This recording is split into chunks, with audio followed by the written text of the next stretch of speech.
Tunakutakia siku njema hapo ulipo mpendwa mtazamaji wa chaneli yetu hii popote pale ambako unakuendelea kupatikana kwa sasa hivi. Na tunakusalimu kutokana na majira yako ambayo nayo yapatikana ukiwa asubuhi. Tunakutakia asubuhi njema, na wale ambao tayari ni mchana tunawatakia mchana mwema, na wale ni jioni muda huu ambao unaendelea kufuata habari zetu hizi tunakutakia jioni njema. Tariki 20 June 2025 kwa muda huu tunapasua anga hizi kutoka mashariki mwa Jamhuri ya Kidemokrasia ya Kongo, hasa mkoa wa Kivu ya Kusini. Mtazamaji, tunakusamini sana kwa kuendelea kuwepo kwenye chaneli yetu, hasa pale unapoona notification yetu kwenye simu yako, na moja kwa moja unakwenda kuifuatilia ili kujua kile ambacho tayari kimekwisha kujiri kupitia chaneli yako hii. Na tunakukaribisha kwa moyo mkunjufu kukuletea habari zetu za siku ya leo, ambayo ni siku ya Ijumaa. Miongoni mwa habari ambazo tumekuandalia siku ya leo ni pamoja na zile zisemazo kuwa vikosi vya wazalendo vimedhibiti katika maeneo ya Katana, Nyantende, Nyangezi pamoja na Kabare mkoa wa Kivu ya Kusini. Mapambano makali yameripotiwa mara tena kati ya vikosi vya wazalendo vinaongozwa naye Kamanda Gomazito zidi ya Twigwaneo ndani ya kijiji cha Rugezi na kando mwake siku ya 4 ya tarehe 19 Juni 2025 katika tarafa la Fizi. Habari zingine ni kwamba mkuu wa kijiji cha Nyange kwa muda Bwana Nyange Fiz ameomba idara husika na kazi za uchimbaji madini kufuatilia watu wanaochimba kiuficho ili kuepukana na vifo vya mara kwa mara ndani ya migodi katika maeneo hayo ya Nyange, sekta ya Nganja, tarafani Fizi, ambako siku zilizopita watu zaidi ya 5 walifishwa ndani ya mgodi katika mazingira ya kutatanisha. Kuna habari zingine nyingi ambazo tumekuandalia katika siku ya leo, ila tunakuomba tuweze kuambatana mwanzo hadi tamati ili uweze kuelewa mengi zaidi kwa yale ambayo tumekuandalia kwa siku ya leo. Tunakukumbusha mara tena mpendwa mtazamaji na msikilizaji wetu kusubscribe kwenye channel yetu ili uendelee kufahamu kile ambacho kinachoendelea kujiri kote duniani, haswa huko mashariki mwa Jamhuri ya Kidemokrasia ya Kongo ambako kunaendelea kutazamiwa na maelfu ya raia kwa kuweza kujua kile ambacho kinachoendelea kujiri usiku na mchana. Wacha sasa tufunue kwanza pazia ya habari zetu hizi, tukianza na habari za huko Uvira. Mtu mmoja mtuhumiwa wa vitendo vya wizi ameuawa kwa kupigwa risasi na wazalendo waliokuwa katika doria mnamo usiku wa kucha siku ya Alhamisi ndani ya kata la Songo, manispa ya Kalondo mjini Uvira. Shirika la raia linaomba kwa vyombo husika kuvalia njuga juu ya swala la usalama wa raia mjini humo. Taarifa tunazo ni kwamba yote hayo yameanza pale ambako mtuhumiwa huyo alikuwa na iba simu za baadhi ya wakaaji. Ni wakati tu raia walipoanza kupiga mayowe ndipo vikosi vya wazalendo walijitokeza juu ya kutoa msaada kwa raia waliokuwa katika hatari, kama alivyoonesha hapa mwanasheria Chako Changu Bonane katika maeneo hayo ya mji wa Uvira. Ni mtu mwenyewe amekuwa naenda iba ndio akauawa mnamo quartier Songo. Aliuawa na watu wenye kuja wanamkimbia, na yeye mwenyewe alikuwa mzalendo. Ndio wale kumpiga masasa. Ndio alikuwa anavaa tenia ya kizalendo ama tenia ya kijeshi, na ndio mwenyewe kamatiwa alikuwa akiiba, ndio wakamfuatilia na kisha raia kulalamika mwezi. Kiukweli inatisha kuona mtu mwenyewe iko sasa kuprotege watu ndio mwenyewe anaanza kukamatwa amplain action iko. Ya pili ni kwamba inashtua ni watu kuona mtu mwenye hajulikani namna gani, watu wote hawamfahamu, alikuwa anavala sare za kijeshi na alikuwa na wenzake mpaka saa mwezi umetupa kama vile nyama yenyewe ina deplore. Lakini ni kwamba tunategemea sana wazalendo wataona wao kwa wao na kufanya kazi kwa vizuri, kama si hivyo hali itakuwa vibaya zaidi. Wazalendo ni vigumu kusema tu kama federation wao wenyewe wanajuana ila kusema kwamba anajulikana hili jambo sisi tumepokea na shingo upande, kwa sababu watu wengi wanajuana katika vile ya Uvira, na ukisemekana kwamba hajulikani ila anavalia sare ya kijeshi ya Kongo ajulikani na anavala nguo ya kijeshi. Mpaka sasa familia moja nyingine inalete ni jambo la hofu na la kutia woga. Sasa ni kwamba watu wote kabisa wabakia na alerte maximal. Na tu katika mwezi wa independence wote tunachunguzana. Tuone kwamba kama mambo yaendeke vizuri, kila mtu kwa responsible wa jambo hilo, au mzalendo au FDC au raia au autorite mwingine. Kama kuna amani, ni kwa faida watu wote. Kama ina amani, ni kwa faida yenye haina faida kwa watu wote. Jambo lingine ni kwamba ni muda mzuri sasa kwa kutafuta mbinu kupiganisha adui, ingalau ni za watu wote. Ni muda mzuri wa kila mtu kufikiria kitu cha kufanya ili kwamba ndio modeli na maeneo ambayo na kiti mzalendo ni FARDC ni civil autorite ni sitoa modeli na sitoa modeli mtu ambaye anaacha mambo mabaya kwa faida ya mambo mazuri. Huko Rugezi, mapambano kati ya vikosi vya wazalendo vinaongozwa naye kamanda Ngoma Nzito dhidi ya vikosi vya Twirwaneho Red Tabara vinaojiunga kwenye M23 ndani ya kijiji cha Rugezi na kando mwake siku ya 4 ya tarehe 19 Juni 2025 katika tarafa la Fizi. Lio ya risasi ya silaha ndogo na kubwa zimeshuhudiwa kusikika katika maeneo hayo. Kwa mujibu wake Bwana Strategi na Mubamba, semaji wa vuguvugu hilo la kijeshi la CLPC naongozwa naye kamanda Ngoma Nzito, ameonyesha kuwa malengo ya mapambano hayo ni kupenda kuwaondoa waasi wa M23 ndani ya kijiji cha Rugezi na kando mwake, kama alivyoonesha hapa kutoka maeneo hayo. Ndiyo bwana mtangazaji, ni kwamba tangu asubuhi ya siku ya 4 tarehe 19 Juni mwaka wa 2025 mapambano makali yalianzishwa kwenye kijiji cha Rugezi na vitongoji vyake.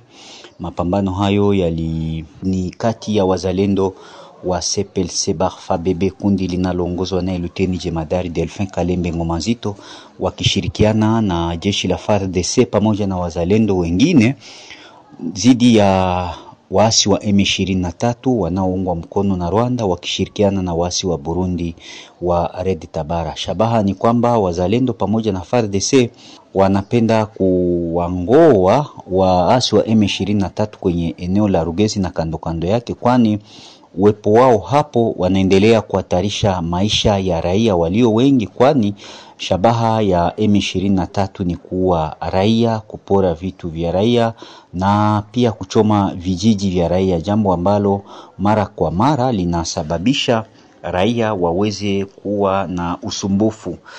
Jeshi la taifa kwa kuwa wana jukumu la kulinda raia na mali yake, ndio sababu waliweza kuanzisha shambulizi hili wakishirikiana na wazalendo. Bwana mtangazaji, acha tukumbushe kwamba wasi wa M23 wana kusudi moja la kuweza kutatanisha raia, kuweza kuleta magumu kwa raia, lakini wazalendo wana nia ya kulinda raia. Vijiji ambavyo vinahusika na ambavyo guswa na mapambano hayo ni pamoja na Bandizi, kwa Sabuni, Timbiangoma, Bialere, Mangojeo, Kahira na hata pia na Kakenge. Nako pia wazalendo pamoja na FARDC wanaendesha mapambano dhidi ya waasi wa M23. Kusudi ni kuweza kuimarisha usalama wa raia na mali yake kwenye nyanja za juu za tarafa la Uvira, Fizi, Mwenga, Itombwe na nchi ya Jamhuri ya Kidemokrasia yote kwa ujumla.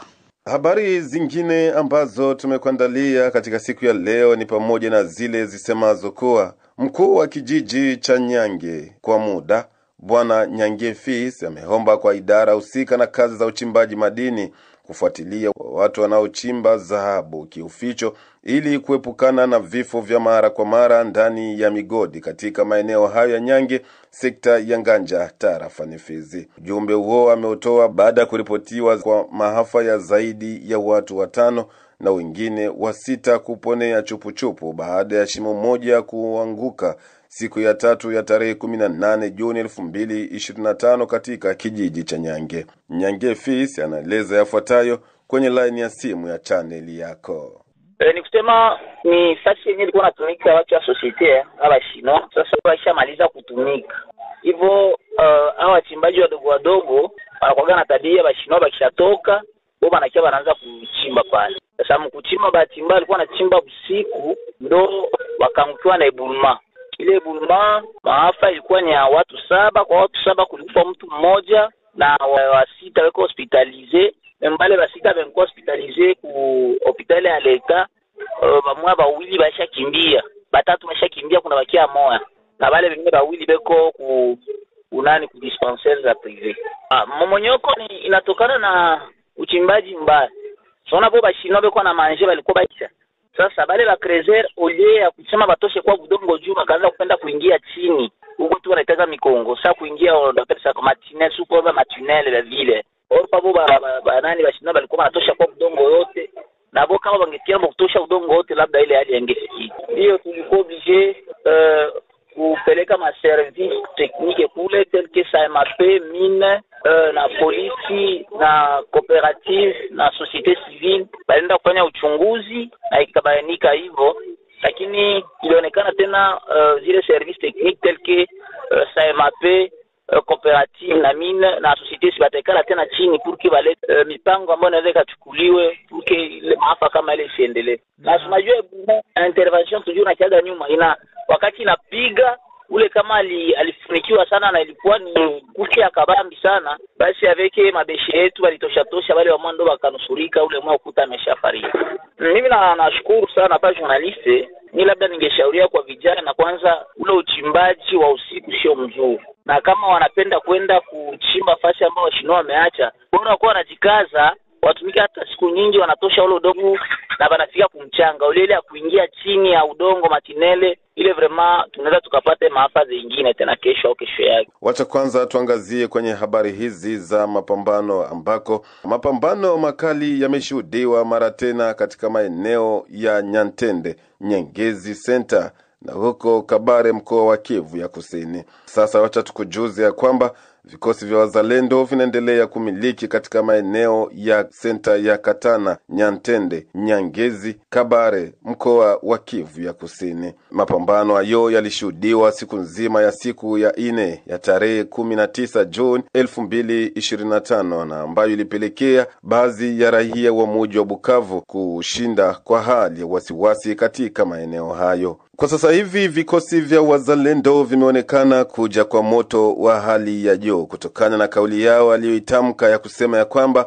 hivi sasa wanakuja kuna moto mkali ili kuhakikisha kwamba maeneo yote yanayomilikiwa na vikosi vya M23 vimeweza kuchukuliwa. Kwa sasa hivi mji wa Bukavu kwa kiasi kikubwa unaonekana sasa kuzingirwa na vikosi vya wazalendo. Katika maeneo ya kaskazini ya mji huyo huko Katana, vikosi vya wazalendo vinashikilia eneo hilo, na magharibi mwa mji huo huko Nyantende, vikosi vinaendelea kushikilia katika maeneo hayo, huko malengo makubwa ikiwa ni kuweza kukomboa mji wa Bukavu. Wacha tukujuze ya kwamba vile pia huko Goma, magharibi mwa mji wa Goma, mkoa wa Kivu Kaskazini, huko Ruchuru, moto uliweza kuwashwa katika maeneo ya Buremana. Vikosi vya wazalendo vinaonekana kuheshimia kauli yao ile waliodai ya kwamba hivi sasa wamekuja kwa moto mkali. Wacha tusubirie tuone kipi ambacho kitakachoendelea katika maeneo hayo. Je, upande wako unafikiri kwamba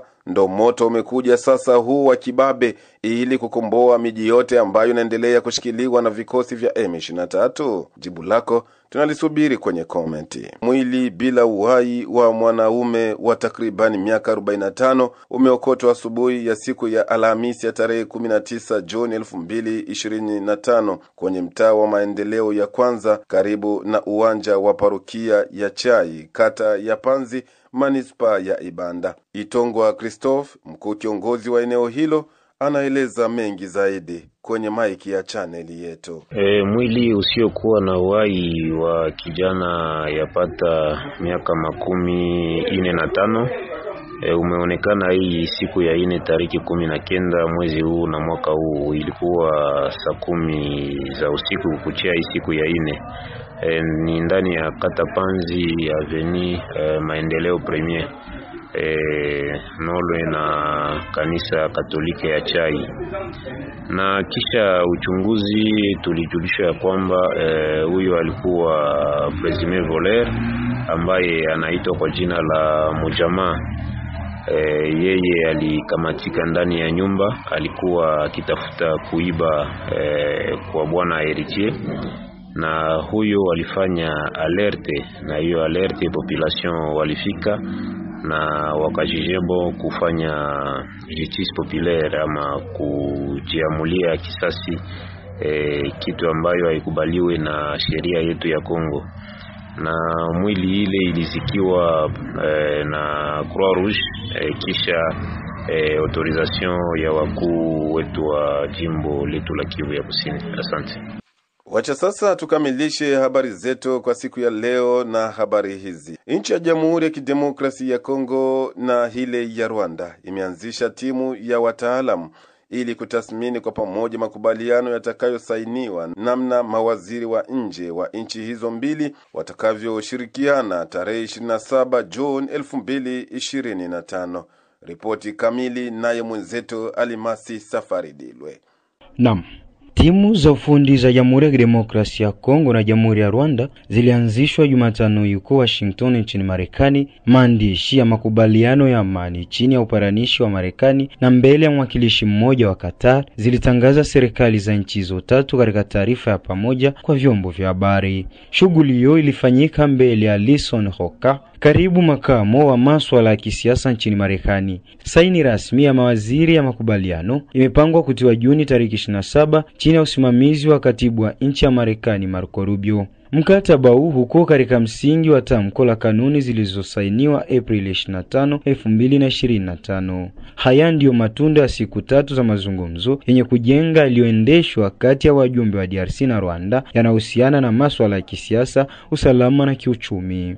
Makubaliano hayo yanapanga aswa kuheshimu mipaka ya nchi na kupiga marufuku uhasama, kupokonya silaha za vikundi visivyo vya kiserikali pamoja na kuendesha operesheni za pamoja ili kutokomeza uhalifu. Miongoni mwa vifungu vingine ni kurudi kwa wakimbizi na wahamiaji wa ndani, kuheshimu haki za kibinadamu na pia mfumo wa ujumuishaji wa uchumi wa kikanda. Qatar iliyohusika katika njia ya upatanishi pamoja na Marekani ilishiriki katika majadiliano ili kuhakikisha uratibu mzuri katika mipango hiyo miwili ya kidiplomasia. DRC na Rwanda zilipongeza michango ya thamani na juhudi za pamoja za Marekani na Qatar katika kutafuta suluhisho la amani. Mkutano wa wakuu wa nchi umepangwa huko Washington nchini Marekani ili kuunganisha maendeleo ya kuelekea amani, utulivu na ustawi wa kiuchumi katika ukanda wa maziwa makuu. Na kupitia hapo, mpendwa mtazamaji wa chaneli yetu, tunathamini sana kwa kutufuata mwanzo hadi tamati. Tunakusihi mara tena kusubscribe kama bado kufanya hivyo.